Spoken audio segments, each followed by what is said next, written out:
ഒരിക്കൽ കൂടി സിബിയിലേക്ക് പോവുകയാണ്. ജാർഖണ്ഡ് 81 മണ്ഡലങ്ങളിലേക്കുള്ള ജനവിധിയാണ് അറിയാനുള്ളത്. സിബി 2 ഘട്ടങ്ങളിലായി നടന്ന തെരഞ്ഞെടുപ്പ് ഞാൻ നേരത്തെ ചോദിച്ചതുപോലെ തന്നെ ശക്തമായ വർഗീയ പ്രചാരണങ്ങൾ വോട്ടായി മാറുമെന്ന വലിയ ആത്മവിശ്വാസമായിരുന്നു BJP അവിടെ പ്രകടിപ്പിച്ചത്. ആ ആത്മവിശ്വാസത്തിന് വലിയ തിരിച്ചടി നൽകിക്കൊണ്ടായിരുന്നു തെരഞ്ഞെടുപ്പ് കമ്മീഷൻ ഏറ്റവും ഒടുവിലായി വന്നിട്ടുണ്ടായിരുന്ന ഉത്തരവുകൾ BJPക്ക് ലഭിച്ചിട്ടുള്ള ശക്തമായ അടി, പ്രത്യേകിച്ച് സമൂഹ മാധ്യമങ്ങളിലടക്കമുള്ള അഴിച്ചുവിട്ട വർഗീയ പ്രചാരണങ്ങൾക്കൊക്കെയും കടിഞ്ഞാണിടാനുള്ള ശക്തമായ താക്കീത് നൽകിയിട്ടുണ്ടായിരുന്നു.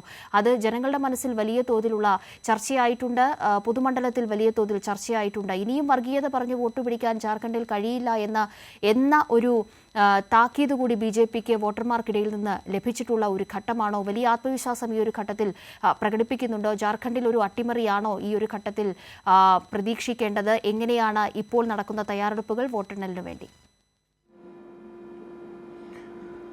Kavya, very good morning. എന്തായാലും ജാർഖണ്ഡിലും എല്ലാ എക്സിറ്റ് പോളും BJP നയിക്കുന്ന NDA സഖ്യത്തിനാണ് മുൻതൂക്കം നൽകിയതെങ്കിലും അവിടെയും ഒരു തൂക്കുസഭയ്ക്കുള്ള സാധ്യത തള്ളിക്കളയാനാവില്ല. അവിടെ ആക്സിസ് മൈ ഇന്ത്യ മാത്രമാണ് അവിടെ ഇന്ത്യ സഖ്യം വളരെ വലിയ രീതിയിൽ അത് 50 സീറ്റുകൾക്ക് മുകളിൽ അധികാരത്തിലെത്തുമെന്നുള്ള ഏക പ്രവചനം നടത്തിയിട്ടുള്ളത്. പക്ഷേ എങ്കിൽ പോലും അവിടെ JMM ജാർഖണ്ഡ് മുക്തി മോർച്ച നേതൃത്വം നൽകുന്ന ഇന്ത്യ സഖ്യം വളരെ വലിയ പ്രതീക്ഷയിലാണ്. 50 സീറ്റുകളിലധികം നേടി തങ്ങൾ തുടർച്ച ഉണ്ടാകുമെന്നാണ് ഇപ്പോൾ JMM വ്യക്തമാക്കിയിരിക്കുന്നത്. ഏതായാലും 81 സീറ്റുകളിലേക്ക് 2 ഘട്ടമായിട്ടായിരുന്നു അവിടെ പോളിംഗ്. 2 ഘട്ടവും കൂടുമ്പോൾ 67.74% പോളിംഗ് രേഖപ്പെടുത്തിയിട്ടുണ്ട്. എന്തായാലും ജാർഖണ്ഡിലെ 81 സീറ്റ് നോക്കുമ്പോൾ ഇന്ത്യ സഖ്യം, അതായത് ഇന്ത്യ സഖ്യത്തിൽ JMM ആണ് ഏറ്റവും കൂടുതൽ സീറ്റിൽ മത്സരിക്കുന്നത്. 41 സീറ്റിൽ JMM മത്സരിക്കുന്നു. കോൺഗ്രസ് അവിടെ 30 സീറ്റിൽ മത്സരിക്കുന്നു. RJD 6 സീറ്റിലും CPI ML ലിബറേഷൻ 1 സീറ്റിലും അവിടെ 4 സീറ്റിലും മത്സരിക്കുന്നുണ്ട്. ഇനി NDAയിലേക്ക് പോയാൽ NDAയിൽ BJP ആണ് ഏറ്റവും കൂടുതൽ സീറ്റിൽ മത്സരിക്കുന്നത്. BJP 68 സീറ്റിലേക്കാണ് അവിടെ മത്സരിക്കുന്നത്. അതുകൂടാതെ അവിടെ AJSU 10 സീറ്റിലേക്കും JDU 2 സീറ്റിലേക്കും LJP 1 സീറ്റിലും മത്സരിക്കുന്നു. ഇങ്ങനെയാണ് ഇവിടെ ഓരോ സഖ്യത്തിലെയും മുന്നണികൾ, ഓരോ പാർട്ടിയും മത്സരിക്കുന്നത്. ഇതിൽ ഏറ്റവും പ്രധാനപ്പെട്ടത് ഇന്ത്യ സഖ്യത്തിലേക്ക് പോയാൽ 41 സീറ്റിലാണ് ഇവിടെ JMM മത്സരിക്കുമ്പോൾ 30 സീറ്റുകൾ അവിടെ കോൺഗ്രസ് മേടിച്ചെടുത്തു എന്നുള്ളതാണ്. ആ 30 സീറ്റുകൾ മേടിച്ചെടുക്കുമ്പോൾ സ്വാഭാവികമായും കോൺഗ്രസ് എത്രത്തോളം സീറ്റുകൾ വിജയിക്കുന്നു എന്നുള്ളത് ഇന്ത്യ സഖ്യത്തെ സംബന്ധിച്ച് ഏറ്റവും നിർണായകമാണ്.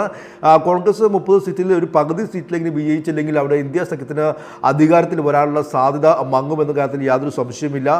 കാരണം അവിടെ CPIയും CPIM എല്ലാം തന്നെയും സീറ്റ് വിഭജന ചർച്ചയുമായി ബന്ധപ്പെട്ടുകൊണ്ട് എല്ലാം തന്നെയും പിന്നീട് അവസാനം ഈ സീറ്റ് വിഭജന തർക്കം എല്ലാം തന്നെ രൂക്ഷമാവുകയും CPIയും അവിടെ 9 സീറ്റിൽ ഒറ്റയ്ക്ക് മത്സരിക്കുന്നു. CPI അവിടെ 15 സീറ്റിൽ മത്സരിക്കുന്നു. ആ രീതിക്കാണ് അവിടെ ഇന്ത്യ സഖ്യത്തിൻ്റെ അല്ലെങ്കിൽ ആ ഒരു BJPക്കെതിരായ സഖ്യകക്ഷികളെല്ലാം തന്നെ കൂട്ടി യോജിപ്പിക്കാൻ അവിടെ കഴിഞ്ഞിട്ടില്ല എന്ന് നമുക്ക് വിലയിരുത്തേണ്ടി വരും. എങ്കിൽ പോലും വളരെ വീറും വാശിയേറിയ വലിയ പോരാട്ടമായിരുന്നു അവിടെ നടന്നത്. ഇവിടെ BJPയെ സംബന്ധിച്ച് അവിടെ അധികാരത്തിൽ തിരിച്ചെത്തുക എന്നുള്ള ഏക ലക്ഷ്യത്തോടെ ശരിക്കും ഒരു ഇളക്കി മറിച്ച ഒരു പ്രചരണം ആയിരുന്നു എന്ന് പറയേണ്ടി വരും. പ്രത്യേകിച്ച് ഈ ഒരു തെരഞ്ഞെടുപ്പ് നടന്ന സമയത്തെല്ലാം തന്നെയും ഏറ്റവും കൂടുതൽ വർഗീയ പ്രസംഗം നടത്തിയ ഒരു സംസ്ഥാനം ജാർഖണ്ഡാണ്. അവിടെ ആദിവാസി മേഖല, അവിടുത്തെ ഒരു സാമൂഹിക പശ്ചാത്തലം 27% ഗോത്രം മേഖലയ്ക്ക് സ്വാധീനമുള്ള വോട്ടാണ്. അവിടെ 81 സീറ്റിൽ 44 സീറ്റാണ് ജനറൽ സീറ്റുള്ളത്. ബാക്കി 37 സീറ്റും SC/ST സംവരണ സീറ്റുകളാണ്. അതുകൊണ്ട് തന്നെ ഈ ഗോത്ര മേഖലയിൽ ഏറെ സ്വാധീനമുള്ള ജാർഖണ്ഡ് മുക്തി മോർച്ചയുടെ വോട്ടുകൾ അവിടെ ഭിന്നിപ്പിക്കുക എന്നുള്ള ഒരു തന്ത്രമാണ് BJP അവിടെ നടത്തിയത്. അതുമായി ബന്ധപ്പെട്ടുകൊണ്ട് ആദിവാസി വോട്ടുകൾ ലക്ഷ്യം വെച്ചുകൊണ്ട് ആദിവാസികൾക്ക് ക്ഷേമ പദ്ധതികൾ അവിടെ വാഗ്ദാനം ചെയ്യുക, അവിടെ മിഠി, അതുകൊണ്ട് ബേട്ടി റൊട്ടി എന്നെല്ലാം തന്നെയും ചില മുദ്രാവാക്യങ്ങൾ ഉയർത്തുക. അവിടെ ജാർഖണ്ഡിൽ ഈ നുഴഞ്ഞുകയറ്റക്കാർ, ബംഗ്ലാദേശിൽ നിന്നുള്ള നുഴഞ്ഞുകയറ്റക്കാർ അവിടുത്തെ ആദിവാസി സ്ത്രീകളെ വശീകരിച്ച് വിവാഹം കഴിക്കുന്നു, പിന്നീട് അവരെ ഭൂമി തട്ടിയെടുക്കുന്നു എന്നെല്ലാം രീതിയിൽ പ്രചരണം അഴിച്ചിടുക. അങ്ങനെ തീർത്തും വിദ്വേഷ പ്രസംഗവും വർഗീയ പ്രസംഗവുമായിരുന്നു അവിടുത്തെ ഒരു BJPയുടെ മുഖമുദ്ര എന്ന് പറയുന്നത്. ഏറ്റവും ഒടുവിൽ ഈ നുഴഞ്ഞുകയറ്റക്കാർക്ക് മദ്രസകളിൽ അഭയം നൽകുന്നു എന്ന രീതിയിൽ പോലും അമിത്ഷാ അടക്കം പ്രധാനമന്ത്രി നരേന്ദ്രമോദി അടക്കമെല്ലാം തന്നെയും അവിടെ പ്രസംഗിക്കുന്ന ഒരു സാഹചര്യമുണ്ടായി. അങ്ങനെ ഒരു വർഗീയ പ്രസംഗം വഴി ഈ ഹിന്ദു വോട്ടുകൾ ഏകീകരിക്കുക, ആദിവാസി വോട്ടുകളിലേക്ക് ചെന്നെത്തുക തുടങ്ങിയ ഒരു തന്ത്രമാണ് BJP ആവിഷ്കരിച്ചത്. മറ്റൊന്ന്, അവിടെ ഈ 81 സീറ്റിൽ 1213 സ്ഥാനാർത്ഥികളാണ് മത്സരിക്കുന്നത്. അതും BJPയുടെ മറ്റൊരു തന്ത്രമാണ്. കാരണം കൂടുതൽ സ്വതന്ത്രമാരെ ഇറക്കിക്കൊണ്ട് ഈ ആദിവാസി വിഭാഗത്തിൽ തന്നെ, അല്ലെങ്കിൽ ഗോത്ര മേഖലയിൽ തന്നെ പല പല ആദിവാസി വിഭാഗങ്ങളുണ്ട്. ഇവിടെ BJPക്ക് വോട്ട് ചെയ്യാത്ത ഇടത്ത് ആ വിഭാഗത്തിൽ നിന്നും ഒരു സ്വതന്ത്രം നിർത്തി അവർ പിടിക്കുന്ന 1000-500 വോട്ട് പിടിച്ചു കഴിഞ്ഞാൽ JMMന് ലഭിക്കാവുന്ന വോട്ടുകൾ ഭിന്നിപ്പിക്കുക, അങ്ങനെ ഒരു സ്വതന്ത്രമാരെ ഇറക്കിയുള്ള ഒരു തന്ത്രം BJP ഈ ജാർഖണ്ഡിൽ നടത്തിയിട്ടുണ്ട്. അത് ഹരിയാനയിൽ BJP അത് വിജയിച്ചതുമാണ്. സ്വാഭാവികമായും അതും വളരെ വലിയ വെല്ലുവിളിയാണ്. സ്വതന്ത്രന്മാരുടെ എല്ലാം തന്നെയും ഒരു കൂടുതൽ സ്വതന്ത്രന്മാർ രംഗത്തെത്തിയതെല്ലാം തന്നെയും അവിടുത്തെ പ്രവചനാതീതമായി ഈ ഒരു തെരഞ്ഞെടുപ്പ് ഫലം പോകുകയാണ്. ഇനിയിപ്പോൾ 2019 പോയി കഴിഞ്ഞാൽ അവിടെ കഴിഞ്ഞവിടെ 81 സീറ്റിൽ ഇന്ത്യ സഖ്യം അവിടെ 45 സീറ്റ് നേടിയാണ് അവിടെ അധികാരത്തിൽ വന്നത്. അന്ന് NDA 30 സീറ്റിലാണ് അന്ന് വിജയിച്ചത്. എന്നാൽ ഈ 2024 ലോക്സഭാ തെരഞ്ഞെടുപ്പിലേക്ക് പോയാൽ അവിടെ 14 സീറ്റിൽ 8 സീറ്റിലും BJPക്ക് വിജയിക്കാനായി.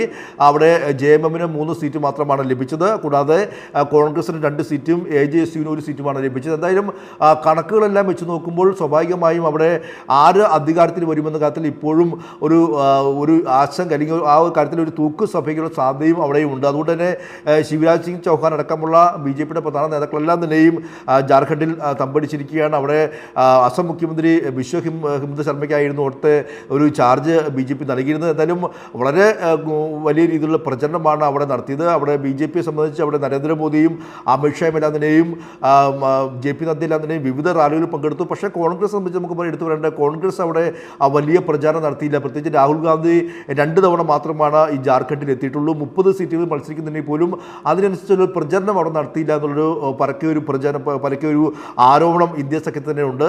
പക്ഷേ എങ്കിൽ പോലും അവിടെ ജാർഖണ്ഡ് മുക്തി മോർച്ചയാണ് ഏറ്റവും വലിയ ഒറ്റക്കക്ഷിയെ നിൽക്കുന്നത്. ജാർഖണ്ഡ് മുക്തി മോർച്ചയ്ക്ക് ആദിവാസി ഗോത്ര മേഖലയിൽ വളരെ വലിയ സ്വാധീനമുണ്ട്. അതുകൊണ്ട് തന്നെ ആ വോട്ടുകളിൽ തങ്ങൾക്ക് വിശ്വാസമുണ്ട് എന്നുള്ളതാണ് ഇന്നലെ JMMന്റെ വക്താവായ മനോജ് പാണ്ഡെ വ്യക്തമാക്കിയത്. പക്ഷേ ഇവിടെ BJP മറ്റൊരു തന്ത്രം ആവിഷ്കരിച്ചത്, അവിടെ മുൻ മുഖ്യമന്ത്രി കൂടിയായ JMMന്റെ ചമ്പൈ സോറിനെ, ഹേമന്ത് സോറിൻ്റെ സഹോദരനെ BJP പാളയത്തിലെത്തിച്ച് അവിടെ ആദിവാസി ഗോത്ര മേഖലയിൽ സ്വാധീനമുള്ള ചമ്പൈ സോറിനെ മുൻനിർത്തിക്കൊണ്ടുള്ള പ്രചരണം കൂടി BJP ഇത്തവണ നടത്തി. അതായത് സോറൻ കുടുംബത്തിൽ ഒരു വിള്ളൽ ഉണ്ടാക്കാൻ BJPക്ക് ഇത്തവണ സാധിച്ചു എന്നുള്ളത് വേറെ ശ്രദ്ധേയമായ കാര്യമാണ്. അവിടെ സീതാ സോറൻ അടക്കമുള്ള ആളുകളെല്ലാം തന്നെയും ഈ BJPക്ക് വേണ്ടി മത്സരിക്കുന്നു. അവിടെ കൽപ്പന സോറൻ്റെ പ്രചരണം ഏറ്റവും എടുത്തു പറയേണ്ടതാണ്. JMMൽ ഈ ഹേമന്ത് സോറൻ കഴിഞ്ഞാൽ പിന്നെ കൽപ്പന സോറൻ്റെ പ്രചരണത്തിലെല്ലാം തന്നെയും വളരെ വലിയ സ്ത്രീകളിലടക്കം പങ്കാളിത്തം ഉണ്ടായിരുന്നു. ഇതെല്ലാം തന്നെ വേറെ ശ്രദ്ധിക്കപ്പെട്ട ഒരു പ്രചരണം കൂടിയായിരുന്നു. അങ്ങനെ നിരവധി കൽപ്പന സോറൻ, ഹേമന്ത് സോറൻ, ചമ്പൈ സോറൻ, ബാബുലാൽ മറാണ്ടി അടക്കമുള്ള നിരവധി പ്രമുഖർ മത്സരിക്കുന്ന ഒരു സംസ്ഥാനം കൂടിയാണ്. എന്തായാലും ജാർഖണ്ഡിലെ ഒരു ഫലം എക്സിറ്റ് പോളിൽ BJPക്കാണ് മുൻതൂക്കമെങ്കിലും പ്രവചനാതീതമാണ് എന്ന് പറയേണ്ടി വരും. അവിടെയും ഇത്തവണ ഈ 67% പോളിംഗ് രേഖപ്പെടുത്തിയിട്ടുണ്ട്. ആദിവാസി ഗോത്ര മേഖലയിൽ എത്രത്തോളം ഈ BJPയുടെയും അതോടൊപ്പം തന്നെ ഈ ഇന്ത്യ സഖ്യത്തിൻ്റെ എല്ലാം തന്നെയും പ്രചരണവും മോഹന വാഗ്ദാനങ്ങളും പ്രകടന പത്രികയും എല്ലാം തന്നെയും എത്തി എന്നുള്ളത് നമുക്ക് ഏകദേശം ഒരു 9 മണിയോടെ ചിത്രം വ്യക്തമാകുകയും ചെയ്യും. കാവ്യ, ശരി. സിബി അടക്കമുള്ള നമ്മുടെ പ്രതിനിധികളിലേക്ക് വളരെ പെട്ടെന്ന് തന്നെ മടങ്ങിയെത്തണം. ഏതാനും മിനിറ്റുകൾ മാത്രമാണ് വോട്ടെണ്ണൽ തുടങ്ങാനായി.